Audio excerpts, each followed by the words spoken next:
And the first thing on our agenda tonight, first of all, Amber is not with us tonight. She's out of town. She will be here next week. First thing on our regular agenda for workshop is approval of last workshop's minutes. I think everybody's had them. Do we have any concerns, or do we have a motion to approve them as submitted? A motion we approve as submitted. Second. Have a motion to support. Last call for edits or concerns. Seeing none, all in favor of approving the workshop minutes from last month, say aye. Aye. Any opposed? Those are approved. That takes us down to the financial reports. Mr. Treasurer. Well, I was just going through them myself. I have a couple questions for Al.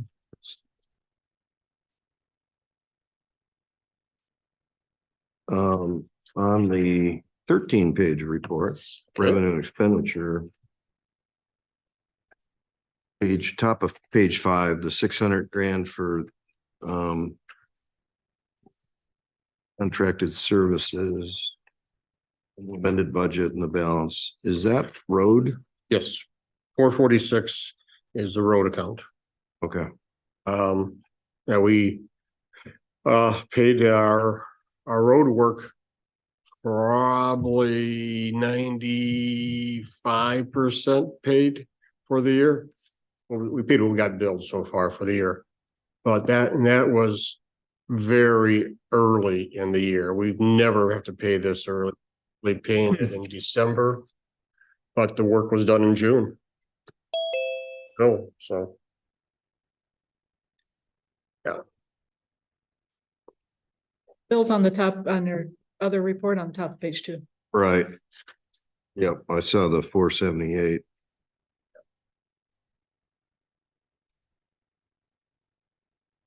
There is one, I want to see there's about 40,000 more left to pay when they finish up on things, but the contractors finish up. It's just like the road commission's got to go back and verify numbers and units and such. So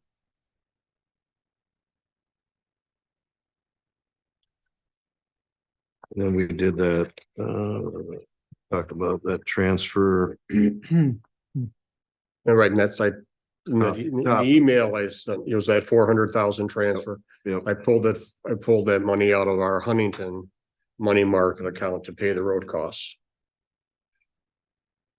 Transferred over to our clearing fund. The West Michigan to be able to pay it. Yep.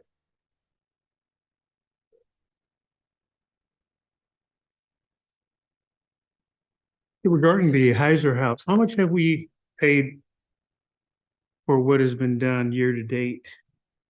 I looked at that number just a shade under $5,000 for the escape crew, for the cost of supplies, for a little roof repair that needed to be done. It's like 4968 or something, that number. I see 9,000. Okay, go ahead. Yeah. 9,850 on Ellicott County Drain. That's the workout at Sanctuary. Right, that was the emergency repair we had to do on one of the bridges at Sanctuary. Well, we got 2 bridges there that cross the Kelly Intercounty Drain, and the foundation of one of them, which had been the southernmost bridge on the west side of the southernmost bridge. The cut behind the foundation was eroding behind there. It was a matter of time. The foundation really got undercut and we could have lost a bridge. And those bridges 20 years ago were about $40,000 or $50,000 each. So we looked at that. We said we talked to a local contractor about it, and he looked at it, and we talked to the Drain Commission, and they said they would jump on it for us. And I said, that is fabulous, because they have a standing permit with Eagle for drain work. They can just go in and do it. If we wanted to do it ourselves, we would have had gone through all the permitting process, and it would have taken probably a couple months. And it's done. It's done. They did an amazingly excellent job. Yeah, A couple of weeks ago, I this was contractor knows his stuff. He's keeping. Bunch- But a bunch of big rocks kind of Yeah, creating a, we always call, we armored that bank. They filled in around the foundation, filled it with material, and then they armored it with this big stone, so wash out again. the Steve Essenberg Electric for I guess those are the camera poles. Camera poles, the mounting of the cameras, the wiring, the Wi-Fi mounting up in that at 3 park locations. Sanctuary, Walters, and the beach. They are up and running and recording. Then where does the recording go to the cloud and say, Well, it goes to the cloud, but it comes back here to a DVD player here at this office. It's for investigative purposes, pretty much. If we have a problem, we go back and look and focus in on what happened. happen to know how far back? Like, yeah, I know it records Well, over. it depends on itself. how much, it's motion based. So it's not just recording 24/7. It's gonna have some activity to trip it to set the cameras into record mode, but generally we've easily got 30 days in there. So what do we do? Just record over that? Yeah, It's a loop kind of thing? Yeah. Going back to the Heiser house, you said $5,000? yes, And that's including all the wireless, the internet and everything that's been No. put out there? no, none that yet. That's in process yet. We haven't done that yet. That's a far cry from the 100 and whatever bucks you told me earlier for What are you talking about? painting. What are you talking about? I asked months ago how much it would cost for the Heiser house. I said about my estimate for the work that we're gonna do was between $5,000 and $10,000. Not initially, you did not say that. Well, I think we got different memories, Jim.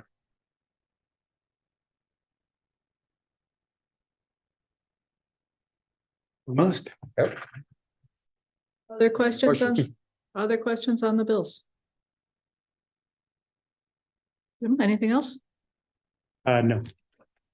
Yeah, while we're talking about it, just trot it out there. I do plan on spending about another $3,500 on the Heiser house. I don't know exactly when that expenditure will happen, but I want to authorize it to be done because we have to abate the asbestos in the house. There's asbestos on the furnace in the basement. Yes. Any Any way you look at it, either the house gets demoed or gets restored, that's got to be done first. I understand So I that. plan yeah. on moving ahead with that. Got That's a given, yeah. contractor, got a price from him for a shade under 3,500, and I plan on authorizing that soon.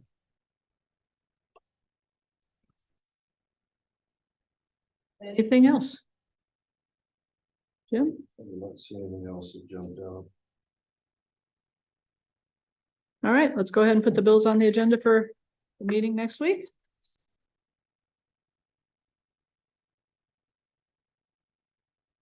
We expecting a full complement of reports next week, Al? As far as I know, Planning and yeah, well, zoning, planning didn't meet. They're not meeting tonight. Right? Correct. The night off. DBA gonna meet? ZBA did meet.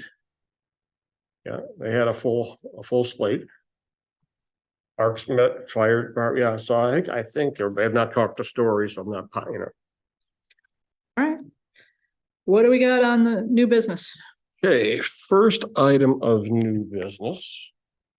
You're on ZBA, right? Can you give a update on what? The main meeting. At the meeting. Sorry, I'm a week ahead or behind or whatever. What happens when you miss a meeting last month? I You're know, just all it's off. totally thrown me off.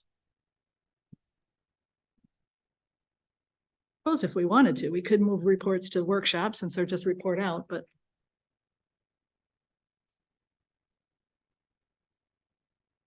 Oh, this is proposed 2024 road work. Remember a few months back, I gave you that 7-year road plan.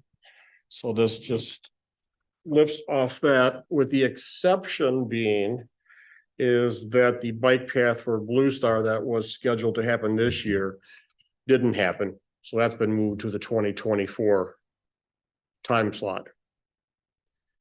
So you look at it, we're looking at 145th Avenue. That's our big project for the year. 3 miles of road, 60th to 66th Street. It is the further east you are, the worse it is. That eastern mile is rough, and then it's not so bad, a little bit, but it certainly does need the work. And it is our lowest pacer rating, which is the worst, that we have in the township. So that's the big job. And a little bit of 61st Street up by north of 147th, the bike path work, the finishing up on the resurfacing of the asphalt bike path on 147th and 64th Streets. We did about half that project in 2022. This is the second half of that project. And then the bike path on Blue Star getting built. Our usual mowing and dust control. But the part I wanted to really highlight here, I think as I actually did highlight for you, is looking ahead to 2026 is the reconstruction and building of 61st Street north of 138th Avenue. Little less than a half mile, probably like 4/10 of a mile or a third of a mile. It is not only is it a gravel road today, it's a seasonal road, which means the county will not even plow it in the winter time. And we do have 2, I think maybe even 3 houses on that road. I know 2 for sure. And we at the very end of it is Holland Western Saddle Club. Call themselves these days. But it's one of our last 3 gravel roads. And as I put in that plan, I think it's time that we can tackle that in 2026. But the road commission would like at least a year's notice, because they have a lot of engineering and survey work on a project like that. So we need to let them know by the end of next year. Well, that's why I'm letting them know now. In this, when we go through and authorize the road work for 24, part of that process will be to notify them that, hey, 26, we're looking at doing that. Now, if there is some reason why and 20 came to 25 and he decided he didn't want to do it for financial reasons or whatever, we can put it on hold. They would not be terribly upset about that. The work can just sit on the shelf. Does the 600 KL include their engineering work, or is it? That includes the whole. Is everything? Whole thing. Okay. That, keep in mind, Patrick, this is just a total estimate on my part. Understood. Because we don't know what you got till you actually get into it, how much, you're gonna have to basically take 66-foot wide swath, clear it, ditch it, pull everything out, put base in, gravel, pave it. 600, I think, is probably a little bit on the heavy side. I bet you'd be less than 5 actually, but rather make you happily surprised than. But we've not reconstructed a road here in a long time. No water sewer out there, is there? No utilities, no But there's overhead wires. overhead wires. Is there any chance of getting the utility company to bury those while that work's going on? Well, we could try. Expensive. Yeah, but it's possible. I guess that, consumers is doing some underground. Right. I don't know if they would consider that at the time or not. I can mention that. I think it's worth the ask. Yeah. There is an effort, I don't know, say countywide or statewide to do that more often, To get rid of the outages. if they have an opportunity to do it. So if the whole It thing's could be the opened up, opportunity. It's all gonna be opened up, let's ask and, Mhm. the answer is no, the answer is no, I'll but run that through my, I got a consumers connection guy, so. Anyway, so. Cal, I Hmm? think you sort of hit on it when you're asked about the 61st Street, but the cost opinions are your numbers, not the. They're my numbers, strictly my numbers. Based on experience and. Yep. past year. Yeah, I'm come pretty close. But these are budget numbers, you know, so. So new business item A would be 2024 road work. All these get put out for bid. Yeah, the road commission does all that for us. They get spec together on that and they bid it. Because they're not our roads. We just get to pay for them. We don't own the roads. I know. It's a great system, Patrick. And they're always bid as a package, correct? What they do, they generally break it up into sections of the county. You know, here's a whole collection over this area. They don't do us individually. They don't do us as the whole county at once. They try to break them up into, you know, similar distance areas. Right, but our township would almost always be like one, it'd be Black Gold to do them all, right? They don't give a couple of them to Black Gold and a couple to somebody else. No, they'll bid our roads. They'll bid our roads into the collection of other roads in the area, and all of our roads will be in the same bid package. So that it's a matter of, is it possible that one contractor got 145th and somebody else got 61st? Yeah, it could happen, I guess. I've never seen it. Because they usually carry the same unit prices through. That contractor does for this general area, so. And based on looking at our roads, fire, bike path, millage, the total cost is covered by that millage. Yeah.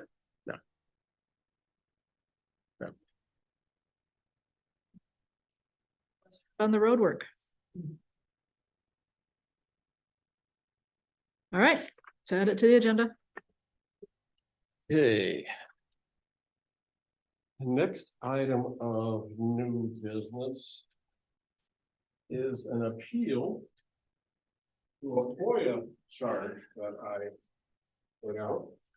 As you all know, you had to supply me with your emails. That you create that into a packet. Respond to a FOIA. And when I put the estimate of charges together, I estimated my time at 3 hours time. I actually completed the work. I did come in at 2.5 hours.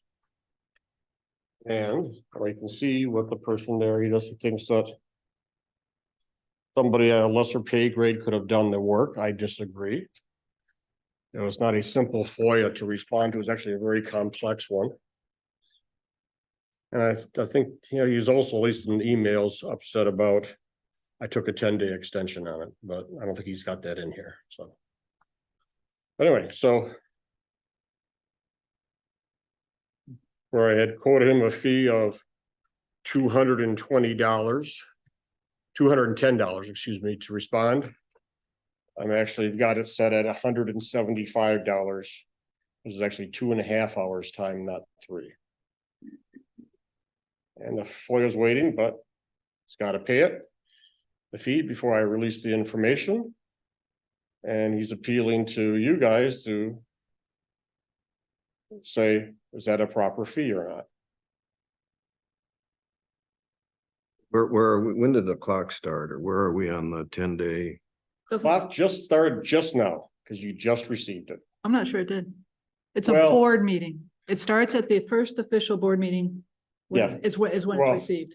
But yeah, I so the clock, what Linda's saying is that one thought, you could say the clock hasn't started ticking yet. It doesn't start ticking till next week. I'd be a little more liberal on that and saying, this is a meeting, even though it's not one we take action on. You are meeting, we are taking minutes. It is the board here. So I think the 10 days would start right now.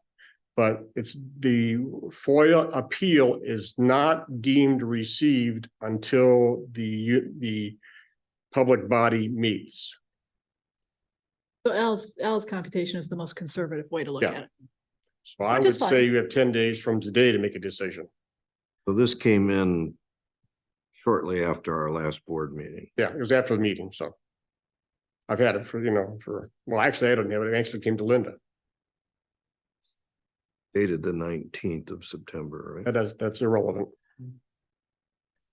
I'm just trying to understand the process and the timing Mhm. and the requirements and all. Yeah, I mean, the statute's out there that when it comes to a public body, it's deemed received when the public body meets. Because you do have some small townships, say way up north, that meet once a quarter. So if it could be sitting in a mailbox for quite a while. And Type idea. also, you've not convened as a body to receive it. I was aware of it, supervisors are aware of it, but as a body, you have not met till. Oh, So the way the statute works is you got 10 days after you receive it to decide. It's usually in the form of a letter with the decision. And that goes out to the person that filed the appeal. And then depending on what's in that letter, whether the appeal's granted, denied, granted in part, whatever it is, then the person requested can make their decision as to which way they want to go. Do they want to pay it? Do they not want to pay it? Do they want to take a further challenge of some sort?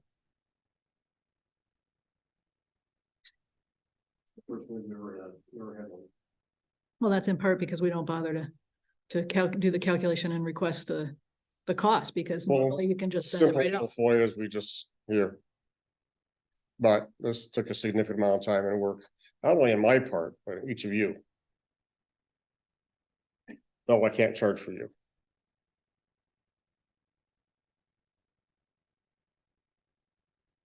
What are we deciding? We're not deciding anything at workshop, but Right. the question is, What do we need to be ready to decide the next Wednesday? yeah, the question Yes. is in the context of how are, in a generic sense, how do we want to handle FOIAs? Because, and unfortunately, my day job, I get thousands of them. So, you got to be cautious about how you want it to go forward, because this one, it was 2.5 hours worth of time. But if you waive off on what is, the cost on this one, if the next one comes in and it's 25 hours of time, and maybe it's coming from the same person, are you going to get asked to waive that? And are you going to set yourself up for when do you waive and when do you not waive, if you're going to consider it? If you're going to look at it and say, we're going to play it even, and try and treat it all the same, regardless of what the request is and where it comes from, you got to think about that as well, factor that in, because you just don't know what the next one's going to be, because it could be Right. anything. Does the state put any limits on? I mean, let's say one is 25 hours or maybe it's 50 hours of work. Yeah, Have they said a township shouldn't or can't No. charge more than X? but you can't, a couple things. First, if it's gonna be a large FOIA, before you actually do the work, I create the itemized cost to respond to the FOIA and present and send that to the person doing the FOIA. And then we can, and I do, request a 50% deposit before I do go further on it. Okay. You're allowed to charge the lowest hourly rate, the hourly rate of the lowest paid employee capable of completing the FOIA. I believe it's something to that effect. Plus fringe and everything else to the cost of that employee. Mine is based strictly on my hourly rate. Actually, I rounded down on that. Is the item that they quoted here, this shall not be more than the hourly wage, is that a township rule or is that a That's state state rule. It's a state rule. We had another FOIA recently that I charged for. That took a significant amount of staff time to complete. I don't remember, I think that was 3 hours of staff time. But it was something that somebody other than I could do. It was a matter of going down and researching through years of minutes, going through and looking for information. That total bill came to $75 to that person. For the information. So we do try and look at the staff that's assigned to a particular Oh, yeah, FOIA. yeah, we do. But the complexity of this one, I felt I was the only person that could do it. With reasonable assurances that we were getting everything we needed to get. And on the one hand, I don't want to see the township buried in requests in FOIAs. 5 hours, 25 hours, etc. On the other hand, I think people have right to the access to the information. It is a FOIA. Mhm. And so I think I'd like to kind of straddle the line and at least charge a reasonable amount. Determining what reasonable is the question, correct? Yeah, and the hard part is if, what I advise in my day job is trying to come up with a consistent policy. So that you're not subjecting yourself to a future complaint that you're treating me more harshly than you treated somebody else. So in other words, what, If there's a or something like that, and there is a formula in the statute about the cost of copies. And, and then the statute talks about the hourly wage of the person as opposed to a set fee. State went to that type of stuff a few years ago because certain municipalities were just setting arbitrary rates. You want something that's more than an hour's worth of work, it's gonna be $1,000. And in this particular one, I did go with, I think, the cheaper way to go for the person. Because rather than take my time, I could have said, well, this is kind of technical, I'll call in IT. And call our IT vendor and to come and do the same research for me. And it would have been a lot more than my hourly rate. And charge that. So for the person consumed, a good part of a day from me. For whatever reason. It's got a cost. It's not the person who just looking for that bit of information or whatever. I mean, once again, if we've got an easy FOIA where it's made of, here it is, clip, zip, send it to them. 15 minutes or less, I'm not going to charge for that, for get information out. But we got to do work and dig. well, technically in this case, everyone on the board or everyone subject to the FOIA has to essentially work. Right, but I can't charge for your time. Only charge for the staff time. I know, can't charge for each of yours time to do the work. So actually, if you look at person hours involved in this, it's a lot more than 2.5. If there's a formula already out there, Well, that's what the estimate's based on, is the formula that's what this formula is Yep. based on. in the state statute. Yeah, because I remember seeing it a while back, but Yeah, the state statute, Jim, talks about the hourly rate, and then there actually is I want to say it's 2 cents for if you make copies, if you want to charge for copies, it's Yeah, like 2 cents or something like that. So I mean, that's already out there in the statute, state level. And all of our rules and policy for FOIA is on our website. There's a spot right on the website, all the different forms, and that's where this person got this form from, is off the website, it's our form.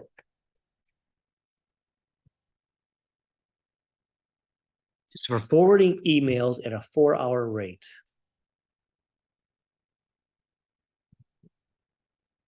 I went back, Well, I think the difference is that by the time we're talking about it, we know it didn't take a full 4 hours. That's what Al was getting at, that the original estimate was for 4 hours. The original was 3 hours, he's incorrect here. The original estimate was for 3 hours and he got it done at 2.5. So instead of 210, 3 hours at 70, it's 175. 2.5 hours time. I don't know that it would take very long if a IT person came in and get it off the mail server. You go on the server and get it off the server. Where's he gonna, yeah, but where are you gonna look? Same place that you look. Well, no. Well, First off, where do you know where to look? I'm gonna go. Yeah. Remember, Jim, it asked for stuff on our any personal addresses as well. The IT guy doesn't have that. And it's not the stuff that, it was the stuff that I sent out, there's also the stuff that you sent. I mean, just as a practice, I went back and looked. I mean, I'm filing everything, I'm keeping everything. Yeah. But it took me some time to go through and say, okay, any communication with you, it's like, okay, I had to go through all my files and find each one, and I'm the new guy. Yeah, And keep in mind that some of you, in fact, all of you are on other boards. It didn't say specifically for township board action.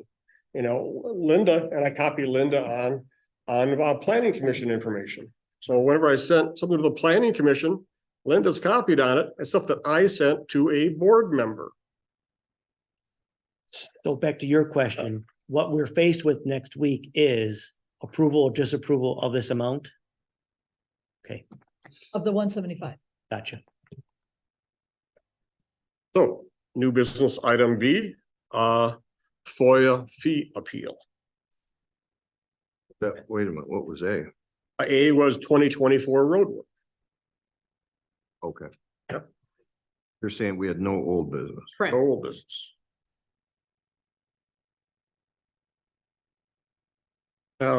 Just for information. That's all I have for the agenda. But this is something I requested from the Drain Commission. We have a bill coming later this year and next year for additional work from the Drain Commission on the Kelly Drain. And here is what the Drain Commissioner did it for me. And you go ahead and read through it, and you're gonna have trouble understanding how it's all shaken out.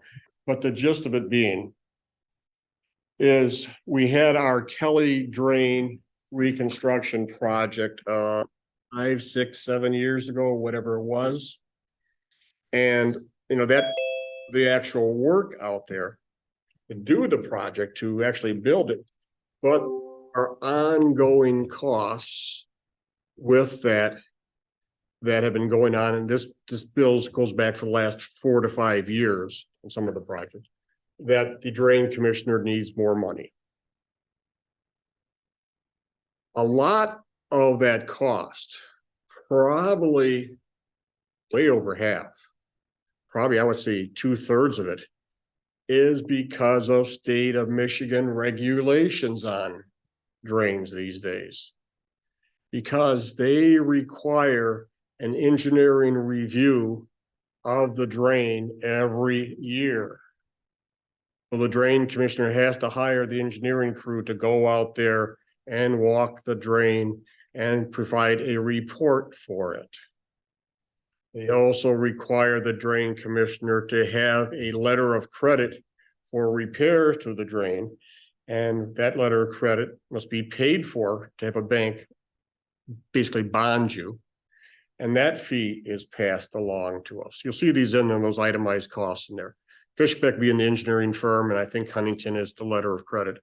But anyway, that's the biggest chunk of these fees. So in the hall, the Drain Commissioner needs about $72,000 to make the Kelly Drain Fund whole. Our share of that is approximately $64,000 being paid over 2 years. $32,000 this year, $32,000 next year. It's due in December. They've not actually billed us yet, but it's coming. But I knew it was coming, so I just wanted to give you a heads up. You see that coming. This is what's going on. Drains are another animal that you'll love, Patrick, even more than roads. And the Kelly Drain technically is from just at the end of the lake, under the road, alongside the road. Much bigger than that. The drain actually, Kelly Drain, Intercounty Drain actually begins, I think, right about here.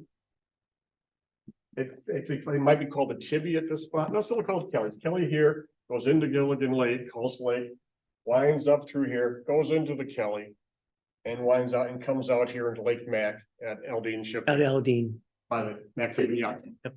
Okay. That is our biggest watershed in the township. Basically, all of this area all drains from that one point and to Lake Mac. So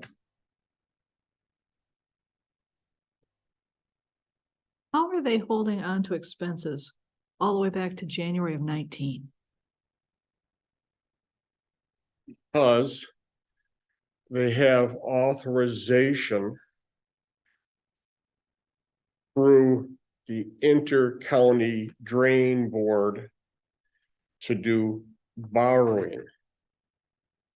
And they borrow from other drain funds. Whenever the Kelly drain borrows from, let's say, the Smith drain over in Door Township, they borrow the money from that drain to cover their costs, and they've got to pay 1% over a certain rate the county treasurer calculates on investment. Or there's a certain way of formulating that too. So it's internal borrowing going on for the most part. Oh, but I guess my question really is, why are they holding on to those as opposed to telling us in 19 and in 20 and in 21? It's because it's a drain. And because of county drain law in the state of Michigan is so antiquated, and the process they go through to get this together, it's, you know, it's an inter-county drain. It's governed by an inter-county drain board. The inter-county drain board, in our case, is made up of the representative from the Allegan County Drain Commission, a representative of the Ottawa County Drain Commission, because it crosses into Ottawa County, and a representative of the Department of Agriculture, state of Michigan. So someone comes from Lansing down whenever they meet, literally. So that's why they don't meet that often. Literally, the person has to drive from Lansing, come down here for an inter-county drain meeting to have any business of the inter-county drain. They're a public body, same as you are. Public meetings, noticing.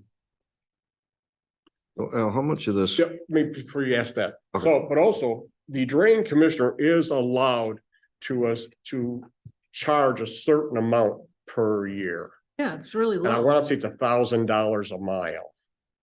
And of the actual inter-county drain, it's only like 2 miles long of the actual drain area. So it's a really small amount that she can simply assess. Go ahead, Jim. Of the amount that they're saying they want to collect, how much of that was already built into our budget? As I've told you in the past, I always put extra money in the drain budget just because of this things happening. This will consume all of my extra money for this year. And actually, I'm gonna have to come back and amend the budget and add probably about another $5,000 to it. That's if we don't get any other nickel and dime surprises before now and the end of the year, which could happen. So it might be a touch more than that. So they're looking for 32,554 from us this year? This year and next year. Next year, I'll be able to put in the budget because I know the number. On the revenue and expenditure report we talked about earlier, Department 445 drains, the 74,000 for contracted services, is that the amount you estimated? Or No, is that an there's updated two numbers. number? There's contracted services and there's a bond number too, isn't there? Yeah, minimal. Principal and bonds, 11,000. Yeah, so total 85. So I had $85,000 in the budget for drain work for this year, thinking that I'd have 20 to 25,000 of cushion. And this sucked up my cushion. Because you get these every year. I'm hoping this is our big one for the year. We might get a few other smaller ones. They're typically really minor, $2,000 or $3,000, $4,000. But it looks like we've only spent 20 grand so far. The end of the year is not happening, though. We got our bigger thing has come up in January, I want to say. Actually, they're due at the the drain bills that we have are typically due, the assessments, other than the special assessment, is due when we settle our taxes on February 15th or whatever the date is. A little more of a background for Patrick's background benefit here. The reason that is because most communities, every community in Allegan County except us, allows our residents to be assessed these costs. If this happened in some other part of the county, there would be a whole bunch of people getting the same bill from the county for $500 or $1,000 to pay to cover these costs. We pay all of our drain costs for county drains at large. People do not realize what a benefit that is unless you've ever been stung by a big drain bill that you weren't expecting. And everybody uses the drain. Your water's going to get there eventually.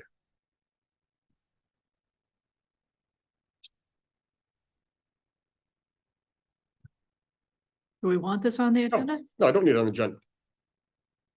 Nothing we have any real say in. You know, you could go through that for trying to protest it and do that, but we're gonna go nowheres.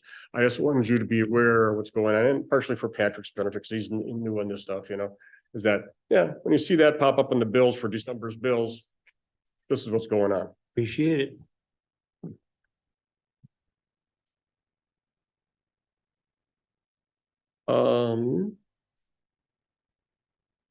Yeah, I think that's all we like to talk about. I've got one more thing. I think it's probably old business versus new, but we need to have a discussion on the Heiser House restoration plan and a decision. Well, the building authority is not asking you for anything yet. Yeah, but we're at a point now where we've had the plan. And I think we know enough about it as a board that we can discuss it and put a thumbs up or thumbs down. I think we need to do that before we get deeper into whatever it is we're gonna do. Yeah, agreed. I mean, this has gone from parks to the building authority. The building authority Al made his proposal, he and Patty made their proposal for this. And in essence, the building authority has denied that plan or sent a letter out saying they're not for that plan. Building authority didn't. I'm not the building authority, but parks. So is it not done? It's done. It's parks. Parks in March voted and handed off the Heiser House to building authority. I understand. Why did I they- understand that. Why did they do that? Why did Parks hand it off to the building authority? Yes. I wasn't at that meeting, but from the minutes, they had a robust discussion. And a motion was made to hand it to the building authority, which historically in the township has handled building projects. Yeah, Tom Schuff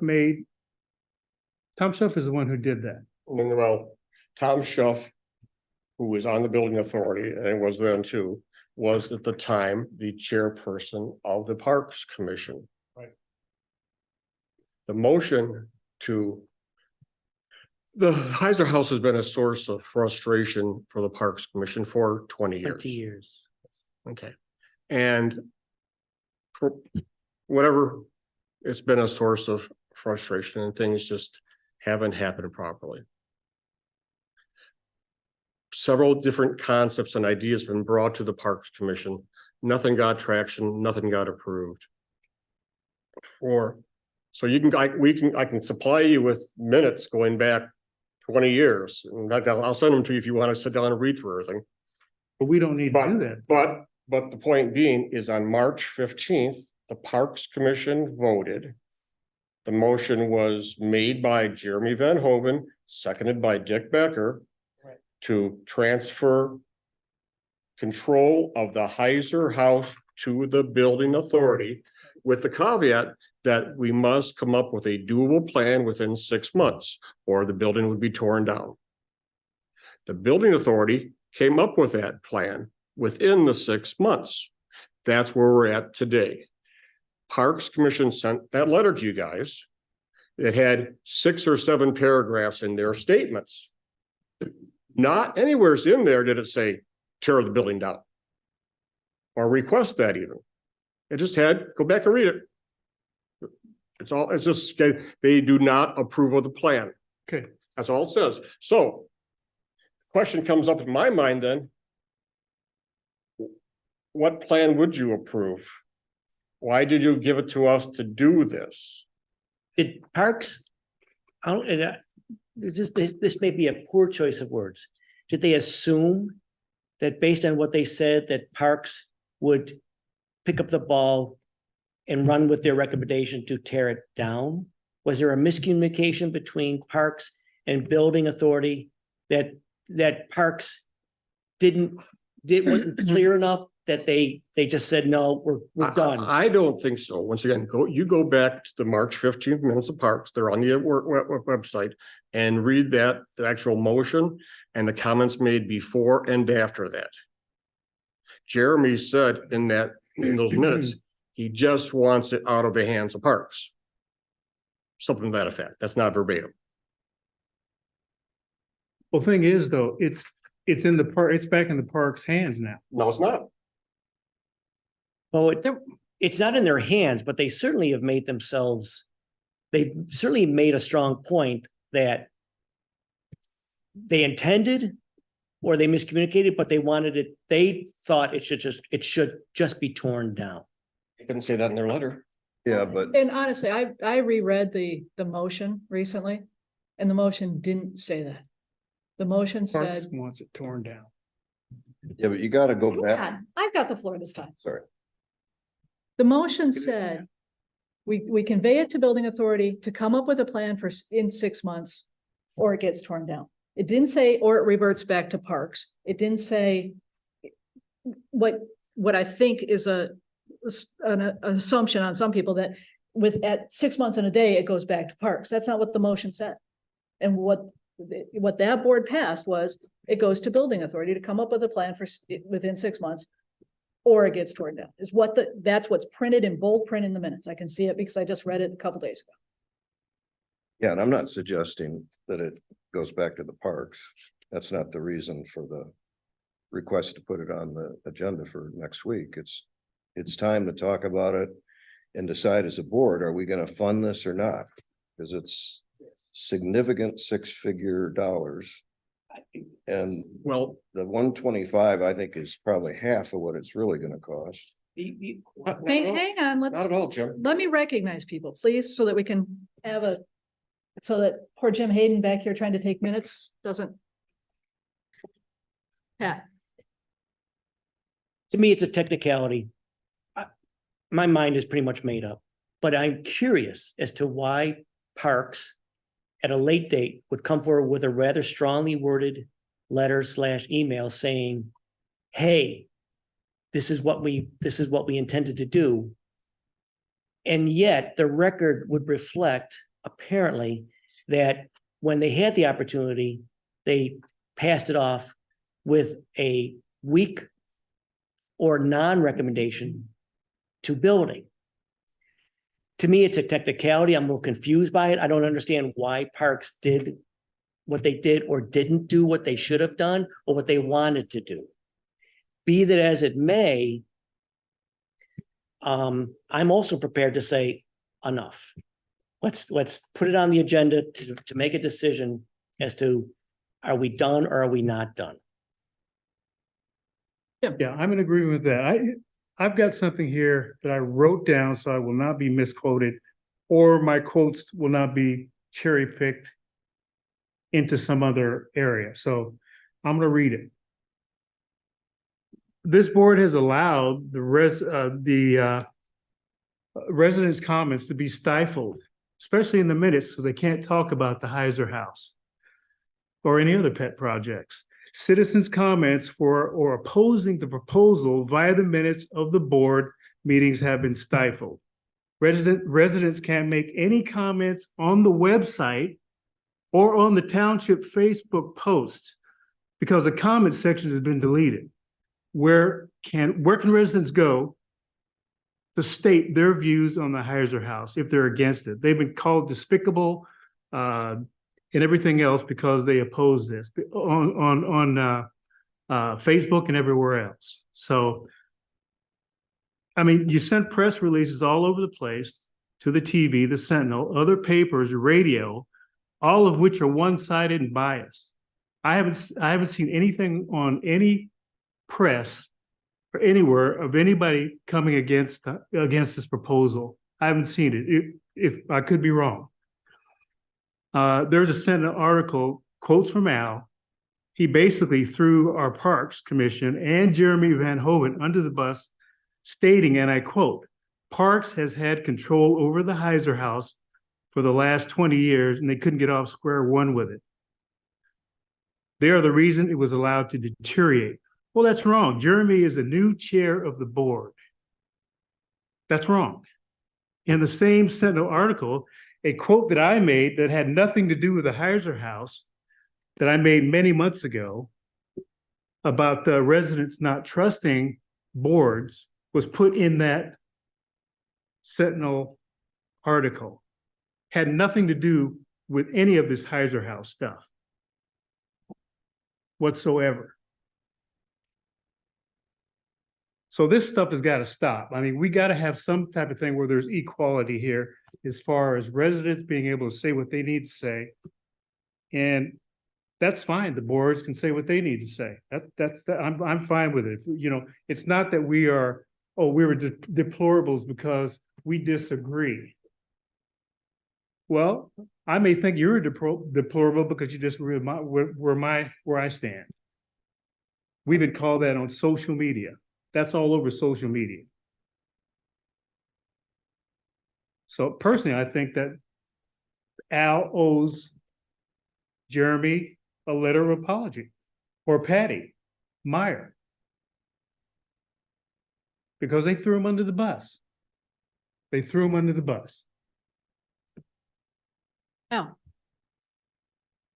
If you read the article on our website that Jim Hayden does, that's what we produced. Yes, you did. Read that article. That's what we produced. It is not biased. It is simply going through the facts. Jim Hayden had a list of questions. He asked Jeremy a list of questions. Jeremy did not respond to that, instead sent an email to Jim. For a comment, I gave a comment. The part where you got mentioned in the newspaper article, Jim, was not our doing. That was the Sentinel, had nothing to do with us whatsoever. But it was released, the press release. I have know right it was here. not in the press release. And they need to retract that. Well, maybe they should, but that's the paper. We don't control. They the need to paper. retract They it. came up with that lovely headline too, which we cringed at. That's not our doing. We don't control the paper. If you want to tell them about that, that's your name. Talk to Oh, the you Sentinel. can't even get a hold of them. Well, that, You no can't even get a kidding, hold. no kidding. gentlemen, Sentinel needs to Yeah. get, that guy Okay. needs to get his, But anyway, he but needs to anyway. get his butt in here and Yeah. look and see what's going on. Yes, well, I'm not gonna argue on that one. But the point is, the stuff that you were included in there, that comment, because we looked at that too on the paper going like, you didn't say this then. I You didn't. said that months ago, totally different meeting. Had nothing to do with this, but didn't stop them from including it. We certainly didn't provide that headline. That's their own doing. Okay? Look at the website, look what we put out there. It's not biased, it steps through everything. Look at the website. That's all I can say. That's what we get. That's what the information came from. What the paper does, the paper does. We can't control that. Okay, I'm looking down there, it says provided by Jim Hayden. Yeah, well, part of it was, but not all. It of doesn't say part by Well- Jim Well- Hayden. But they should. You're right. I agree. You're right. You're right. But that wasn't. That was not provided. Patrick, I've received a lot of emails saying, do not stop moving ahead with Heiser House, put it to bed. There are concerns from it, allegedly, there are individuals in the community who are supporting the house, who support restoration of the house. I have heard from those who are opposed. I have not heard, I've heard from one individual who pays taxes in support of it. I have been told of another. So I'll say, okay, I have two reports of individuals who support restoration of Heiser House. If this silent majority, if they feel threatened or that their identity is going to be somehow smeared, then they could maybe just send emails to the individual board members.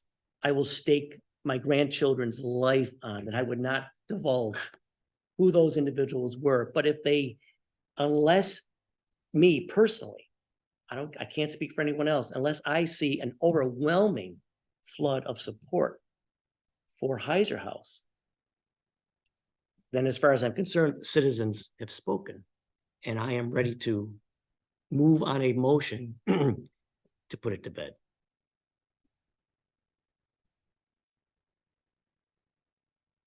I guess I'll just add that we got to take a little farther walk back in history on this topic, but I'm remain somewhat bothered and troubled by how we got to where we're at today. There was, before that March handoff from the parks to the building authority, there was a committee formed, and the committee was formed with a number of elected parks commissioners, as well as several township tax-paying residents. And they were told, study the Heiser House, go there, look at it, talk about what should the township do with the Heiser House. They were given pretty clear instructions. This group included a prominent physician doctor in my neighborhood who continues to ask me, Jim, what in the world's going on at the township? They came back, as I understand it, unanimously and said, we've considered every possible option on what to do with the Heiser House, and our recommendation is it should just go away. We don't see a reasonable use for the Heiser House. That committee's decision was just disregarded. And frankly, I think it was disrespected. There were a lot of people on that committee that are asking, why was there even a committee? My neighbor asked me several times, Jim, what's going on at Laketown? Can you do something about this? I mean, we as a committee were told to do something. We did it. We came back with our findings, and they're just, somebody said, well, that's fine, but we don't like that answer. We're going to go in a different direction. And that's one of the things I'm most troubled by.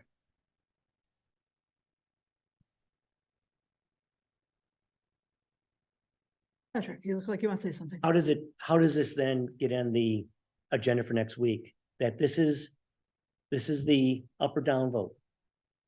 I'm not sure it would, we can put it on the agenda. I'm not sure if it technically goes under old business or new, because it hasn't been before the board before. So I would be more inclined to put it under new business, just as a technicality, because it hasn't been before us and tabled or anything like that.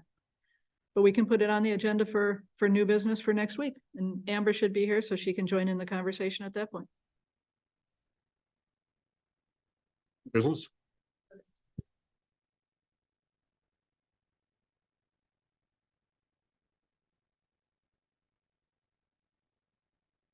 Anything else for new business? Okay, that takes us to our citizen comments for tonight.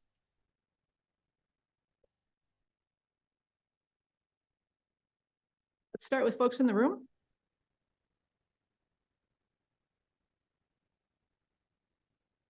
Oh, no.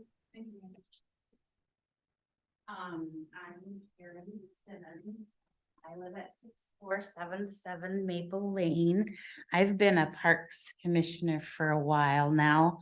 I would like to dispute Al's recollection of the years of discussion about the Heiser House.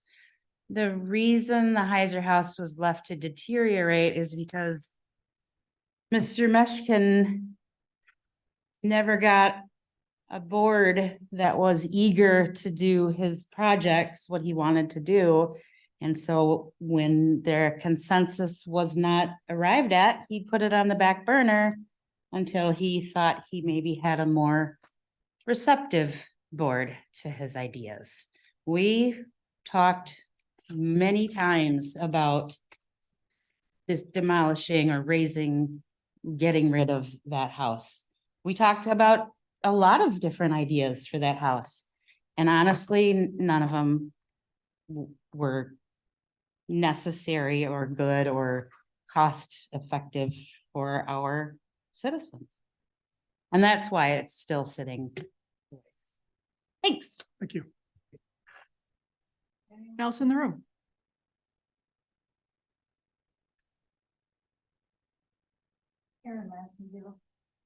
I pretty much don't need too much to say. Karen said it. But in answer to Mr. Diedrich's question, when the committee met in December, and I will send you guys a timeline, I have all three of the boards or the governing boards all put together with all detail of every word that is spoken on every meeting. So after when the December 8th meeting came up, they met. Surprisingly, December 21st, the building authority met and on new business brought up future projects as the Heiser House. January 18th, Van Hoven summarized the December 8th committee meeting, which the committee decided the house should be torn down. Schuff thanked the committee. He said the Parks Commission wanted options for the house, not just the recommendation to demolish it. So in the March 15 meeting, after Schuff individually, no motion, they discussed what to do with it. Al's on Zoom. All of a sudden, Tom Schuff, who's also on building authority, with Al on Zoom says, let's move the house to the building authority. And it was chaos. I actually did a FOIA request for the recording, thinking that it stays a year. And because we don't record, it's unavailable to me. However, it's on Zoom and Zoom has recording functions. So at that point in time, the motion that Linda said, basic claim came up. And the reason why Van Hoven made the motion was because it had already been discussed for prior discussions. He was the one that suggested the termination of the 6 months. It was him looking forward to get this thing done. This was ridiculous. This is why it all built up, is because they had been talking over and over. Even the prior year before the committee, everybody was trying to say, let's do something with housing. If you go back to past Holland Sentinel media releases, they're talking about the Heiser before the December. It's been alive forever. So I will send it to all of you all so you can see exactly every word and all the minutes. Short little thing on your FOIA. I was actually the $75 person.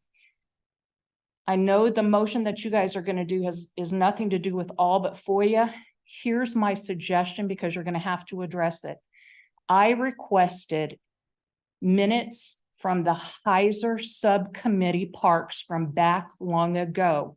Actually, they were 2006, 2009. If I had had access to those minutes still on the website that I used to have before the new one, I would not have had to request a FOIA to get those minutes. I paid $70 to get my own minutes that I used to have. So looking forward, the other thing is Al, sorry, and on some minutes, it says on all the minutes, especially on the Zooms, it's 3 minutes. So I'm going to go just a little bit forward, just a little bit. The other thing is when you're discussing Al's leaving next year. Who's going to replace him with these FOIA pools? It's all disorganized where all the information is coming from. You guys have a larger FOIA discussion other than how much to bill this person. That's all I got to say. Thank you. Anyone else in the room tonight?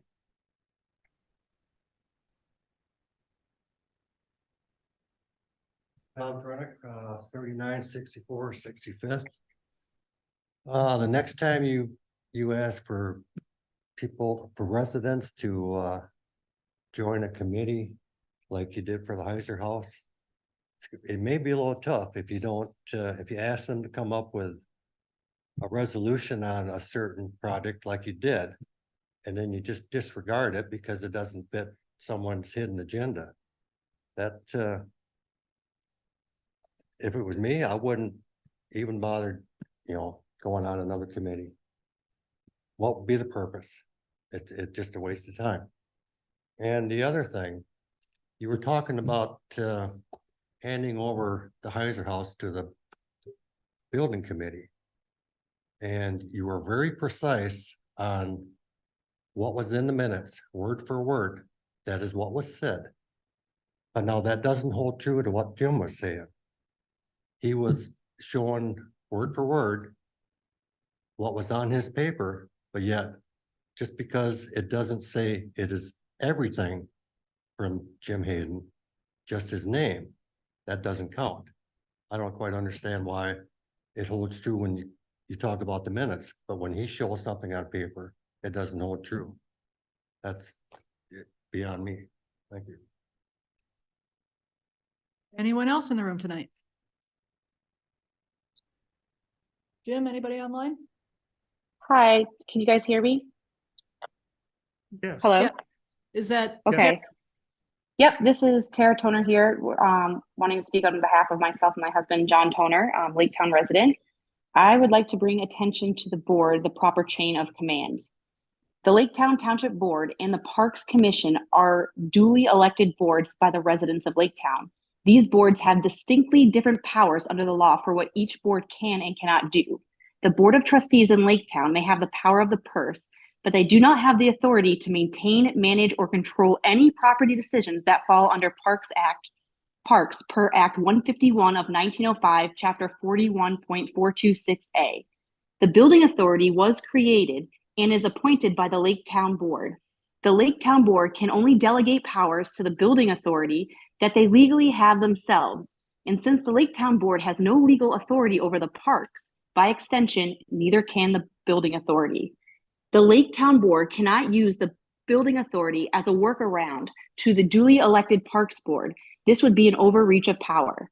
With regards to the Heiser House, a proper chain of command was not followed. Parks Commission has no ability to give anything or dictate any orders to the Building Authority without prior approval from the Laketown Board. To my knowledge, there has been no public meetings where the Laketown Board discussed or made motions to approve the Building Authority to do anything for the Parks Commission. Parks did not have prior approval and thus never had the power to delegate anything to the Building Authority.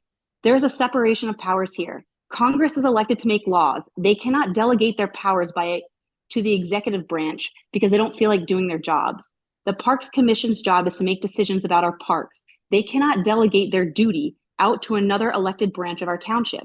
While they can ask the Laketown Board to utilize the Building Authority in assistance in an execution of a plan, the ultimate overseer of any plan is still the Parks Commission. If I hire a builder to build my house, the final decision maker is the property owner and not the builder.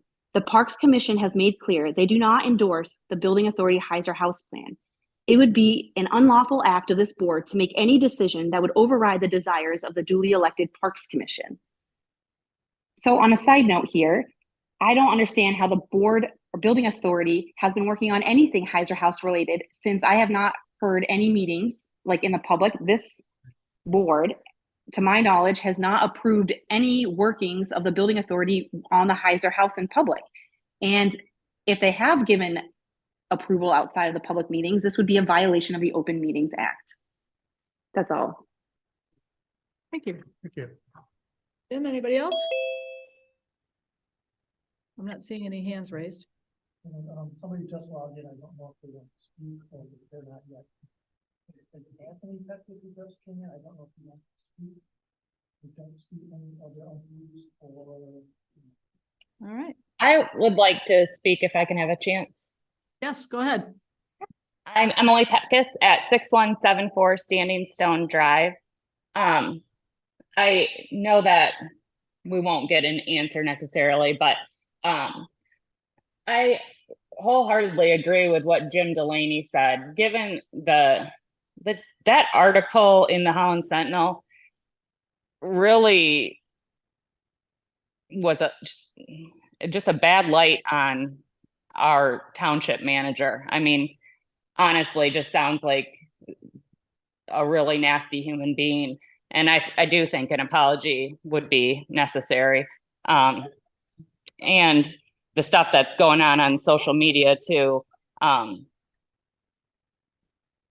Patty or Pat Meyer or whatever, she should apologize to it. I mean, now, even if the Heiser House does go through, I don't want her having any part of it. Like, if she doesn't like us, then I'm not gonna like her. So, apologies do need to be made. And I think that's all I have to say. Anyone else, Jim? Thank you.